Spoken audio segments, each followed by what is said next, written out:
Berjumpa kembali. Kali ini kita akan bicara soal arti norma bagi penghayatan iman. Tapi nanti kita akan bicara secara khusus sampai pada bagian dekalog, karena ini nanti akan pembahasan tentang norma dan imannya nanti terbagi menjadi dua pembahasan. Ya, kita perlu mengingat kembali apa itu norma. Norma adalah aturan.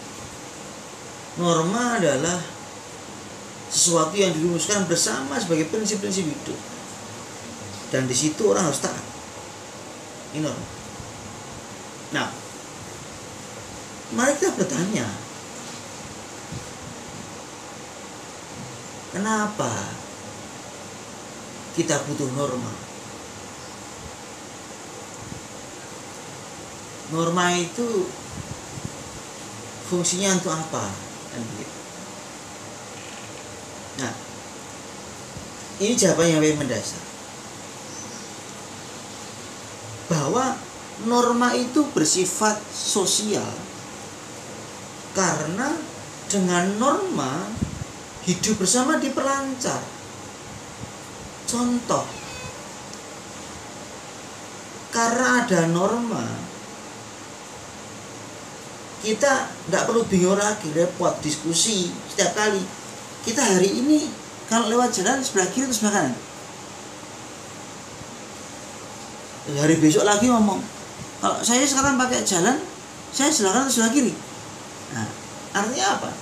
Ada norma yang misal bersifat tetap, bahwa kalau pakai jalan raya, Anda di sebelah kiri, selesai masalah. Artinya apa? Hidup bersama jadi lancar, nggak perlu diskusi terus menerus. Nah, maka di sini kita bisa melihat bahwa norma memperlancar kerjasama biologis. Physically kita gampang, mau pergi ke sana gampang, ada jalan tahu, lewat mana di jalan itu tahu, aman kita secara fisik. Yang kedua, norma juga mulai beban sosial. Kalau tidak ada norma tadi, yang satu luas sebelah kanan, yang satu luas tengah, yang satu sebelah kiri, nabrak. Beban sosialnya apa? Dirasani, dikata-katai. Wah, orang itu tidak ngerti, dia mana nabrak anak saya misalnya. Konflik terjadi. Dalam kehidupan RT RW juga akan terjadi. Jadi norma mengurangi beban sosial. Yang ketiga, norma menjamin kontinuitas, kesinambungan. Apa yang terjadi sekarang akan terus berlangsung besok. Ya memang begitu. Nah, norma juga menggambarkan harapan, nilai yang dihidupi oleh kelompok masyarakat tertentu. Kalau kita punya norma, pemilu di Indonesia luber, langsung umum, bebas, rahasia, itu artinya apa? Orang Indonesia mau kalau pemilu itu ya langsung ke TPU, umum, siapapun berhak, bebas, bisa dipaksa-paksa, rahasia, maka ada bilik-bilik suara. Ini luber. Jadi di setiap norma selalu akan muncul, selalu akan terkuat, ya, terkandung nilai, value, harapan yang dimiliki oleh sebuah kelompok masyarakat. Nah, moralitas itu melekat dalam perbuatan bebas manusia yang dilakukan dengan tanggung jawab pribadi. Maka norma membantu manusia untuk mengatur kelakuan, sehingga apa? Dalam mereka hidup bersama ini menjadi lancar. Nah, pertanyaannya adalah, apa sih lalu artinya norma bagi moralitas? Atau apa arti moral dari sebuah norma? Secara moral norma itu apa? Bagaimana? Maka kalau kita ditanya seperti ini dalam permenungan kita dan refleksi kita, apa yang bisa kita katakan? Justru norma yang baik itu norma yang tidak memaksa orang, tapi justru menggerakkan kelakuan bebas orang. Dengan menggerakkan kelakuan bebas, apa yang terjadi? Orang menjadi pribadi yang bertanggung jawab. Karena ketika dia melakukan itu bukan karena peraturan, tapi karena pilihan bebasnya. Oh, ini saya sadari, maka saya lakukan. Nah, norma yang baik secara moral adalah norma yang membuat orang menjadi bebas, mendorong kelakuan bebas manusia. Tapi apa yang terjadi? Seringkali dalam hidup kita mengalami situasi yang tidak bebas. Kita susah. Maka kita perlu belajar supaya sungguh kita boleh membuat aturan-aturan yang justru menggerakkan orang menjadi pribadi yang bebas, bukan membatasi. Nah, sekarang kita bicara soal iman dan norma. Apakah norma bisa menjadi pengantara iman? Nah, ini ketentuan yang penting. Norma bisa menjadi pengantara iman sejauh norma itu menggerakkan perwujudan iman. Jadi norma bisa menjadi pengantara iman sejauh itu menggerakkan perwujudan iman. Kalau tidak menggerakkan perwujudan iman, maka norma ini menjadi kehilangan maknanya, menjadi kehilangan juga dimensi kebebasannya. Nah, Wahyu Kristiani tidak memuat kaidah pengarahan lakukan konkret sebagai kaidah yang diwahyukan. Jadi kalau kita kembali melihat apa yang gereja buat, kita sebenarnya bahwa Wahyu Kristiani tidak membuat kaidah pengarahan kelakuan konkret sebagai kaidah yang diwahyukan. Norma-norma Kristiani itu diciptakan dengan akal budi manusia. Untuk apa?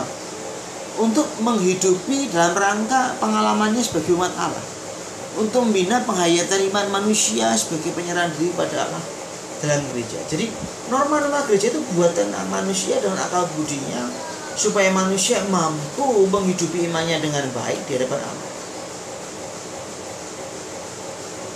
Maka norma-norma pengarahan kelakuan dalam gereja Katolik dibentuk dengan cara perumus yang serupa dengan cara perumusan ajaran.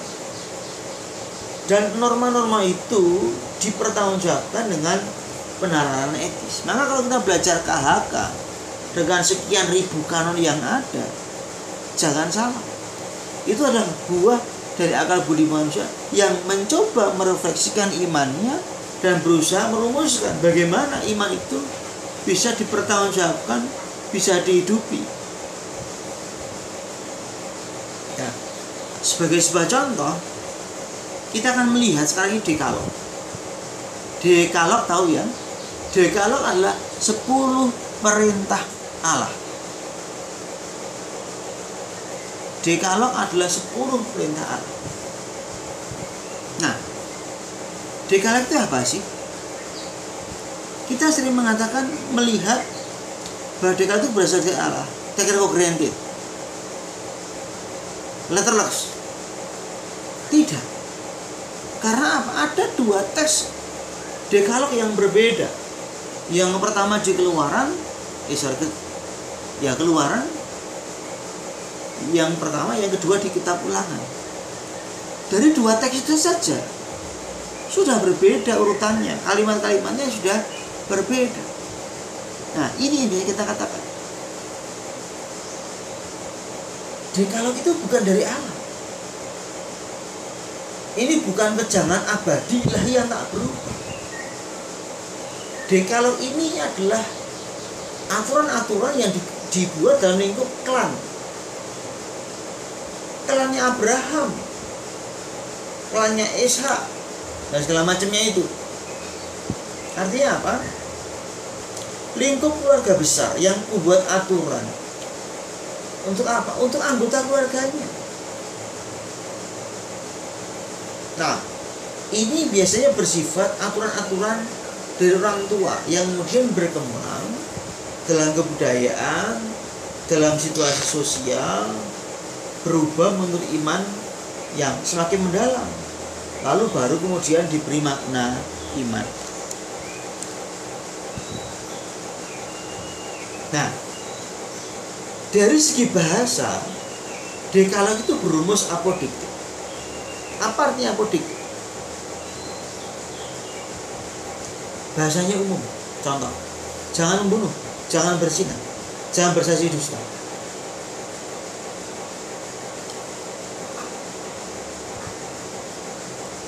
Berbeda sifatnya dengan yang namanya kasuistik.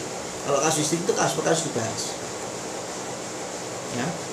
Maka dekalog itu bersifat berumus apodiktik. Dengan bahasa umum, tidak ada objeknya. Nah, bangsa para ahli tafsir meragukan dekalog ini bagian dari piagam perjanjian.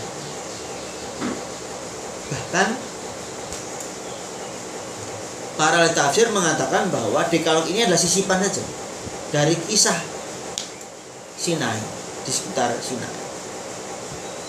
Diragukan posisi dekalog dalam tema perjanjian. Tapi bagi bangsa Israel, dekalog ini, 10 perintah Allah ini adalah perjanjian. Nah, mari kita lihat interpretasi atas dekalog. Jangan membunuh, rasa. Tidak ada objeknya. Nah, kata rasa itu tidak termasuk pada kegiatan membunuh hewan, memberi hukuman mati, atau membunuh dalam perang, tidak. Rasa lebih dikaitkan dengan kekerasan terhadap orang yang tidak bisa bela diri. Maka tafsir dari larangan bunuh apa? Jangan menimbulkan dendam darah dengan perbuatan kekerasan. Pada siapa? Pada orang yang tidak bisa bela diri. Berikutnya, larangan berzina. Berzina adalah perusakan perkawinan dengan pergaulan seksual dengan seorang yang bukan suaminya atau istrinya. Jadi antara orang bersuami dengan istri yang bersuami. Nah, kenapa berzina dilarang? Karena berzina itu melahirkan keturunan. Kalau menjadi keturunan, ini keturunannya siapa? Maka perzinahan itu dilarang. Karena apa? Menimbulkan kerepotan ketika nanti terjadi keturunan. Pertanyaannya, keturunannya siapa? Keturunan yang legitim. Ini orang tuanya siapa? Anaknya yang mana? Repot. Apalagi mereka dalam satu klan, keluarga besar. Maka larangan berzina ini penting. Larangan mencuri.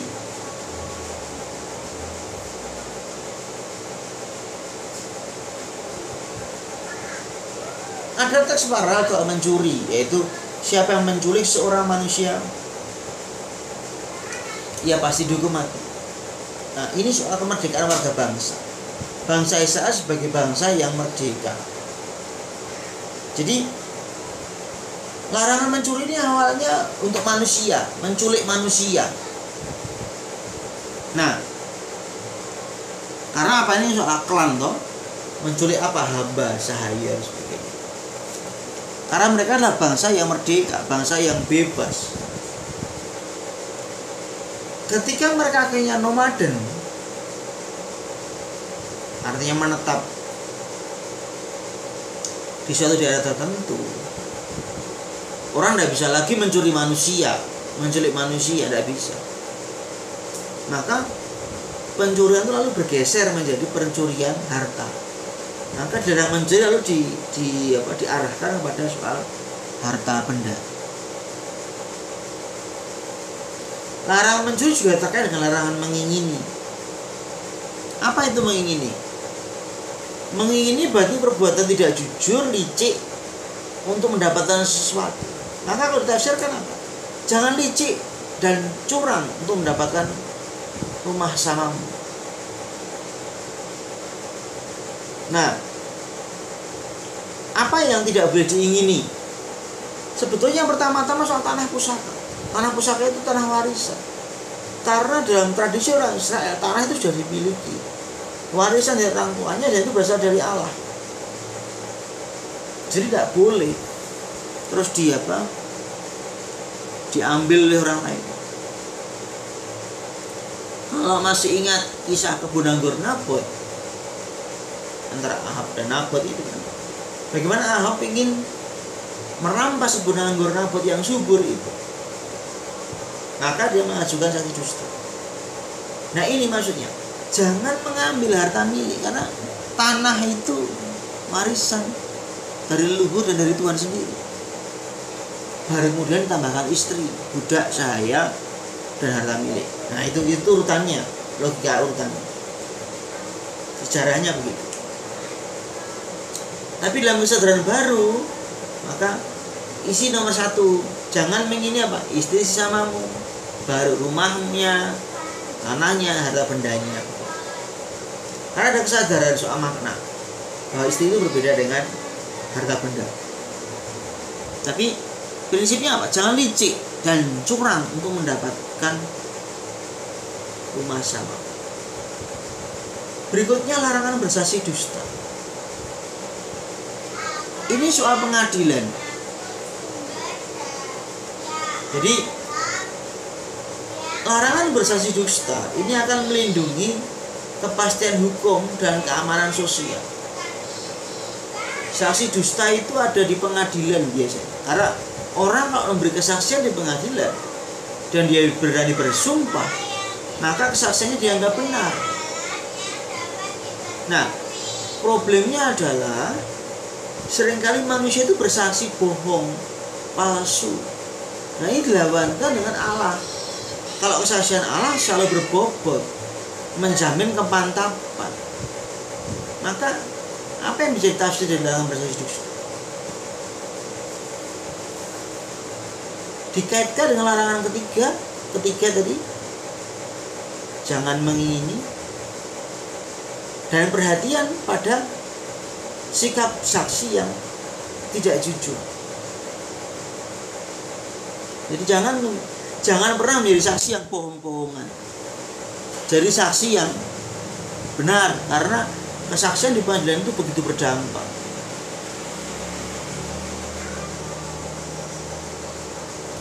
Perintah untuk menghormati orang tua. Yang jelas perintah ini bukan perintah anak kecil untuk anak kecil, tapi ini perintah untuk orang dewasa. Apa artinya? Kalau orang tua sudah jompo, sudah lemah, sudah renta, sudah tidak bisa bekerja lagi, orang tua harus diperlakukan dengan baik. Orang tua itu harus dihormati. Dan hormat pada orang tua ini sama dengan hormat dan kemuliaan yang menyelubungi Yahweh. Kabeh.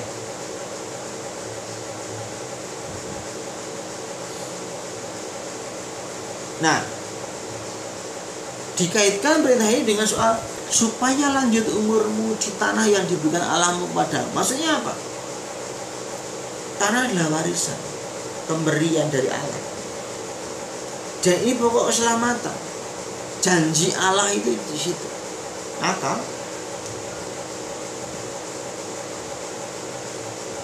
manusia harus terus menghormati orang tua.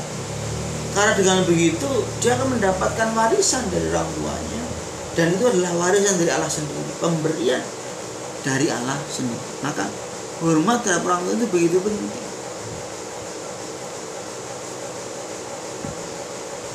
Pengudusan hari Sabat. Ini soal keseimbangan. Ada 6 hari itu bekerja, ada sehari itu istirahat. Ini pemberian Allah sebagai perlindungan. Bagi siapa? Bagi mereka yang lemah, supaya mereka bisa istirahat. Jangan sampai yang namanya budak itu 7 hari kerja 24 jam, tidak boleh.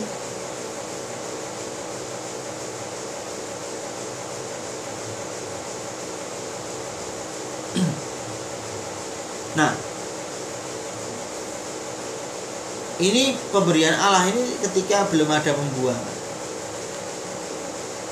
Jadi perlindungan bagi hidup orang tetap lemah. Nah, setelah masa pembuangan, kata pengudusan hari Sabat ini lalu berdampak berdimensi agama. Jadi yang dilihat pertama-tama adalah lalu ini perintah Allah begitu, maka harus taat. Apa adalah aslinya memang adalah supaya orang bisa melindungi diri, terutama mereka yang lemah. Ini lemah, miskin, tersingkir, difabel.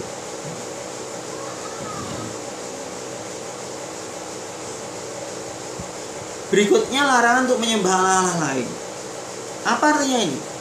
Ini adalah tuntutan monoloyalitas. Mono itu satu, loyal, setia. Kesetiaan yang satu. Kenapa orang Israel dituntut monoloyalitas? Yang pertama karena Allah itu adalah yang pencemburu. Artinya apa pencemburu itu? Dia terlibat sungguh dalam usaha manusia, berjuang sungguh-sungguh untuk miliknya, dipandang sebagai milik pusakanya. Yang kedua, memang Allah mengendaki ketaatan terhadap perintah-perintahnya. Jadi tidak bolehlah kita menyembah Allah yang lain karena soal monoloyalitas. Larangan itu membuat patung.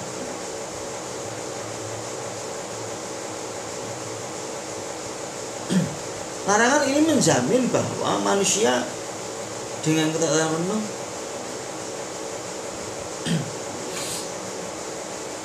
menyembah Allah dengan apa? Segenap hati, segenap jiwa dan seluruh hidup. Jadi larangan membuat patung itu dimaksudkan supaya sungguh orang memiliki loyalitas yang sungguh, hati, pikiran, jiwa semua terarah pada Allah. Nah, berikutnya, jangan membuat kosong nama Yahweh.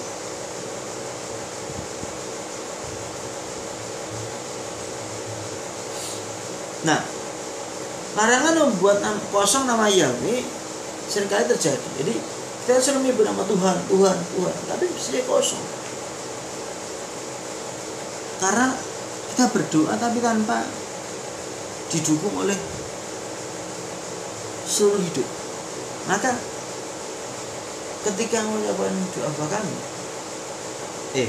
ketika mengucapkan dekalog, maka harus ingat mengucapkan Allah, Yahweh harus ingat bahwa Yahweh adalah Bapa yang dikuduskan namanya. Nggak boleh namanya disebut-sebut sembarangan. Membuat kosong nama Yahweh artinya berdoa tanpa hidup, bersyukur pada Allah tapi tidak ada artinya apa-apa. Nah, pertanyaannya adalah makna dekalog bagi iman. Lalu sebetulnya apa sih makna dekalog ini bagi iman kita? Ada 7 hal penting untuk dicatat. Yang pertama, subjek hukum dekalog adalah orang Israel yang bagaimana yang punya tanah sendiri, sehingga mereka lah pribadi yang berdaulat. Ya, itu yang pertama. Yang kedua, bahwa kalau orang memiliki tanah itu bukan dipandang sebagai hanya milik, tapi ini adalah warisan dari para leluhur yang nanti akan kembali berakar kepada Allah yang memberi. Jadi tanah itu warisan pemberian dari Allah.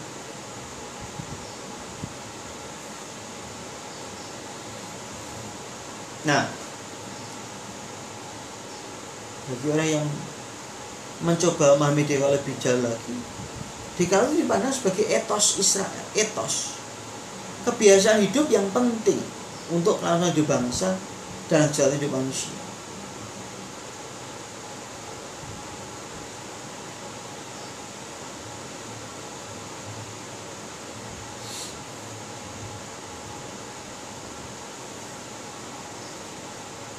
Sebagai etos Israel maka ya harus ada, karena etos itu kebiasaan hidup yang berlaku dalam sebuah masyarakat. Yang keempat, kalau kita menaati dekalog, berarti kita bersyukur. Bersyukur atas apa? Bersyukur atas karya besar Allah. Kalau kita mampu menjaga sesama kita, bisa menghidupi sama kita.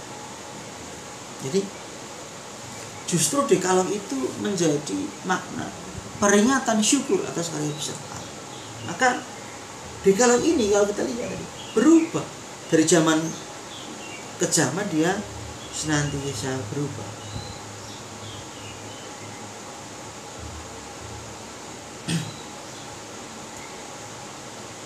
Yang keenam, etos Israel tadi yang terumus dalam dekalog itu, kerangkanya apa? Iman akan Yahweh.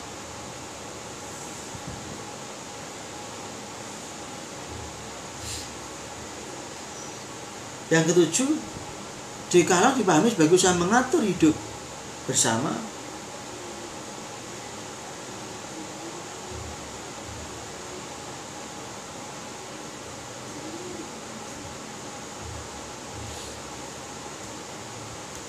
Yang ketujuh, dekalog dipahami sebagai usaha mengatur hidup bersama, membina hormat terhadap bersama, dan sekaligus sebagai ungkapan iman terhadap Yahweh. Jadi kalau orang taat pada dekalog itu bukan sekedar dekalog saja, tapi itu juga ungkapan iman. Maka dekalog itu memang aturan manusiawi, berasal dari ranah hidup keluarga, diturunkan dalam konteks klan atau keluarga besar, tetapi dihidupi sebagai usaha manusia menjawab Allah yang menyapa, menjawab Allah yang telah memberikan diri, membawa mereka keluar dari bangsa Mesir melalui Laut Merah dan segala macam. Maka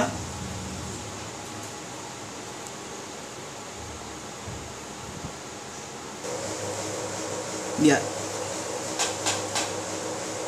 makna dekalog bagi iman kira-kira begitu. Jadi 7 pokok penting yang harus dipahami. Sekarang kita bagian terakhir untuk bahasan tentang dekalog adalah apakah dekalog itu termasuk perintah utama atau piagam perjanjian.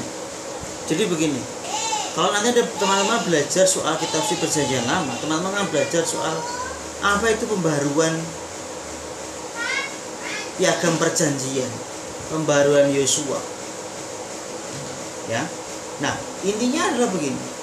Kalau perjanjian itu intinya, apabila kamu tinggal di negeri akan Tuhan padamu sudah difirmankannya, maka kamu harus pelihara perintah-perintah ini. Dan apabila kamu berkata padamu maka harus menjawab ini. Jadi ini bisa perjanjian bahwa bangsa Israel sudah dibebaskan, nanti akan masuk tanah janji. Nah, kalau mau tetap hidup lestari di sana, ya taatlah pada perjanjian itu, maka akan mendapatkan berkat. Kalau tidak, maka akan mendapatkan kutukan dari Allah. Jadi perjanjian ini yang menjadi inti pokok bahwa Allah telah membebaskan bangsa Israel, telah memberikan tanah kepadanya. Maka kiranya dekalog tidak termasuk bagian dari piagam perjanjian. Maka dekalog tadi dia ini lebih merupakan sisipan ya dari sebuah kisah di Sinai, berasal dari aturan-aturan yang dalam keluarga senantiasa berubah, yang terus berubah lalu berkembang, lalu baru karena ini diberikan oleh bapak keluarga, baru bernilai dipahami sebagai diberi nuansa ilahi. Karena apa? Karena dekalog ini memang kalau ini dihidupi maka menjadi sebuah ungkapan syukur kepada Allah yang telah memberikan hidup bagi manusia. Kira-kira begitu yang bisa saya jelaskan. Kalau ada pertanyaan tadi diskusikan di kelas ataupun juga di ruang-ruang diskusi yang lain. Terima kasih, selamat belajar.